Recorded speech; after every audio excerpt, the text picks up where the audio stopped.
Good morning friends, स्वागत है आपका आपके अपने चैनल डिजिटल नॉलेज पीडिया पे। आज हम लोग करने वाले इंपॉर्टेंट क्वेश्चन किससे रिलेटेड, कुषाण वंश से रिलेटेड। ये आपके कॉम्पिटिटिव एग्जाम में बहुत ज़्यादा पूछा जाता है कुषाण वंश, ठीक है। तो इसके जो क्वेश्चन आंसर होंगे उसे हम लोग बहुत अच्छे से देखेंगे। इसमें क्या हुआ था, जो मौर्य साम्राज्य था उसके पतन के बाद काफ़ी सारे विदेशी आक्रमण हुए थे इंडिया पे, ठीक है। तो उसी में एक सबसे जो शक्तिशाली आक्रमण था वो कुषाणों का था। तो वही हम लोग आज देखने वाले हैं। तो इसका आज हम लोग पहला क्वेश्चन देखते हैं, और अगर आपने चैनल को सब्सक्राइब नहीं किया तो चैनल को जरूर सब्सक्राइब कर लें। कुषाण वंश का संस्थापक कौन था? तो कुषाण वंश का जो संस्थापक था वो था कुजुल कण्फाइसेस, ठीक है। कुजुल कण्फाइसेस जो थे वो कुषाण वंश के संस्थापक थे, ठीक है। इन्होंने 15 से लेके 65 BC तक शासन किया था। और जो शुरुआत में कुषाण वंशों की जो लैंग्वेज थी वो ग्रीक हुआ करती थी ऑफिशियली। लेकिन बाद में जाके फिर इन लोगों ने कौन सी लैंग्वेज अपनाई थी? बैक्टीरियन, ठीक है, बैक्टीरियन लैंग्वेज। नेक्स्ट क्वेश्चन देखते हैं, क्वेश्चन नंबर 2। कुषाण किस जाति के थे? तो कुषाण यूची और तोखरी जाति के बताए जाते हैं, और ये सेंट्रल एशिया की तरफ से माने जाते हैं। और ये कहाँ की है? ये चीन की जाति होती है, ठीक है। ये जो यूची है इसकी 5 शाखाएं बट गई थी, उन्हीं में से एक कुषाण निकले थे। नेक्स्ट क्वेश्चन देखते हैं, क्वेश्चन नंबर 3। कुषाण वंश का सबसे प्रतापी राजा कौन था? तो जो कनिष्क था वो कुषाण वंश का सबसे प्रतापी राजा था, ठीक है। ये किसका बेटा था? ये था बिम कन्फीसेस का बेटा, ठीक है। बिम कन्फीसेस का बेटा था। ये 78 ईस्वी में बैठा था गद्दी पे, ठीक है। 78 ईस्वी में गद्दी पे बैठा था। और जब ये बैठा था तो इसने नया शक संवत स्टार्ट किया था, शक संवत, जिससे कि गवर्नमेंट ऑफ इंडिया फॉलो करती है, ठीक है। तो गवर्नमेंट ऑफ इंडिया कौन से शक संवत को फॉलो करती है? 78 ईस्वी वाला शक संवत, ठीक है। और ये किसने बनाया था? कनिष्क ने, ठीक है। और कनिष्क जब गद्दी पे बैठा तो इसने बड़े पैमाने पे गोल्ड कॉइन जारी किए थे, ठीक है। रेगुलर ये गोल्ड कॉइन जारी इसने करवाए थे, गोल्ड मुद्राएं इसने स्टार्ट करवाई थी, ठीक है। और जो कॉमन इसने मुद्राएं छपवाई थी उसमें सिर्फ भारतीय हिंदू देवी देवता ही नहीं थे, उसमें यूनानी, ईरानी और सुमेराई चारों देवी देवताओं की तस्वीर अंकित करवाई थी। अगला क्वेश्चन देखते हैं, क्वेश्चन नंबर 4। कुषाण वंश की राजधानी कहाँ थी? तो जो पेशावर है वही कुषाण वंश की राजधानी थी, जिसका पुराना नाम क्या था? पुरुषपुर। तो पेशावर का अगर पुराना नाम पूछे तो क्या है उसका? पुरुषपुर। ये पाकिस्तान में पड़ता है, ठीक है। और ये जो पेशावर है यहाँ पे एक बौद्ध स्तूप मिला है, जो कनिष्क का जो बौद्ध स्थापित कला में जो उसका कंट्रीब्यूशन है उसका सबसे बड़ा एग्जाम्पल है ये, ठीक है, पेशावर का बौद्ध स्तूप। अगला क्वेश्चन देखते हैं, क्वेश्चन नंबर 5। कनिष्क बौद्ध धर्म की किस संप्रदाय को मानता था? तो जो कनिष्क था वो बौद्ध धर्म के महायान संप्रदाय को फॉलो करता था, ठीक है। 2 संप्रदाय हुआ करते थे, हीनायान और महायान। तो ये कौन से संप्रदाय को मानता था? महायान को। नेक्स्ट क्वेश्चन देखते हैं, क्वेश्चन नंबर 6। कनिष्क के शासन काल में कौन सी बौद्ध संगति हुई थी?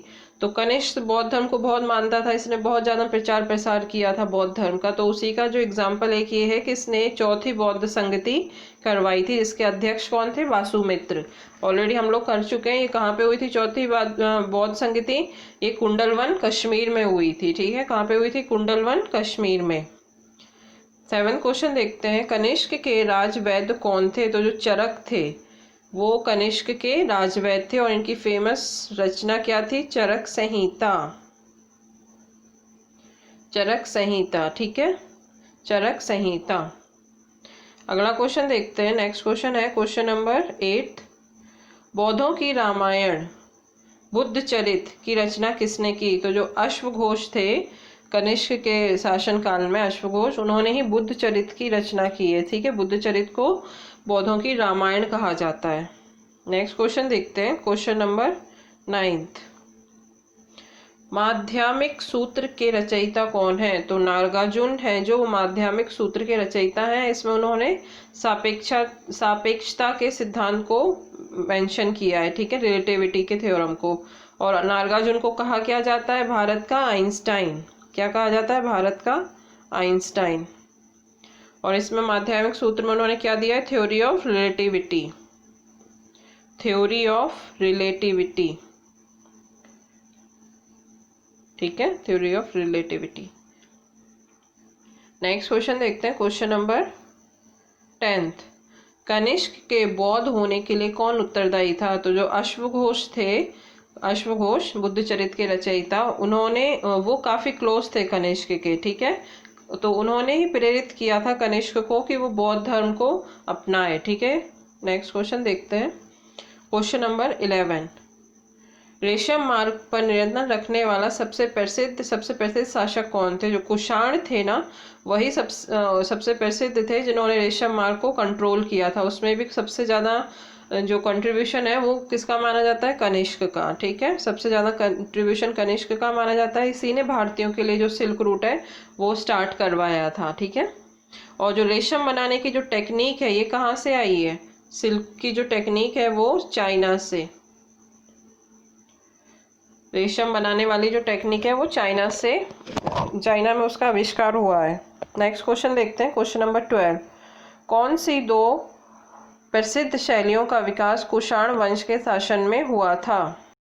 तो इसका सही जवाब है गांधार और मथुरा शैली, ठीक है। गांधार और जो मथुरा शैली था उनका जो विकास था वो कुषाण के शासन में बहुत ज़्यादा हुआ था। तो कनिष्क जो था उसने सिर्फ यूनानी बौद्ध कला यानी जो गांधार है सिर्फ इसको ही प्रमोट नहीं किया था, उसने जो भारतीय हिंदू कला थी मथुरा शैली, इसको भी उसने बहुत ज़्यादा प्रोत्साहित किया था। और ये इसमें बहुत ज़्यादा इन दोनों ही शैलियों का इस कुषाण वंश के टाइम में बहुत ज़्यादा ये एक्सप्लोर हुई थी।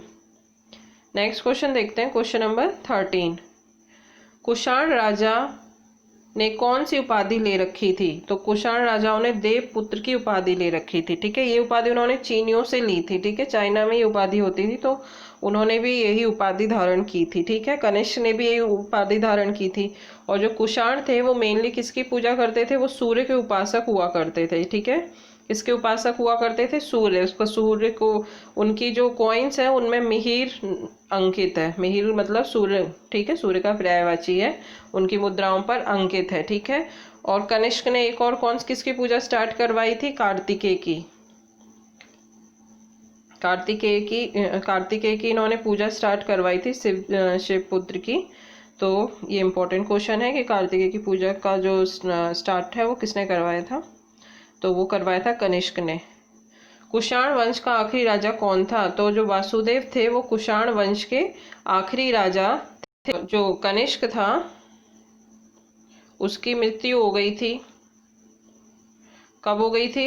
102 ईस्वी में हो गई थी, ठीक है, 102 ईस्वी में हो गई थी। और कनिष्क को क्या कहा जाता था? इन्हें द्वितीय अशोक कहा जाता था, ठीक है, इतने ज़्यादा मतलब ये पावरफुल था कि इसको द्वितीय अशोक कहा जाता था।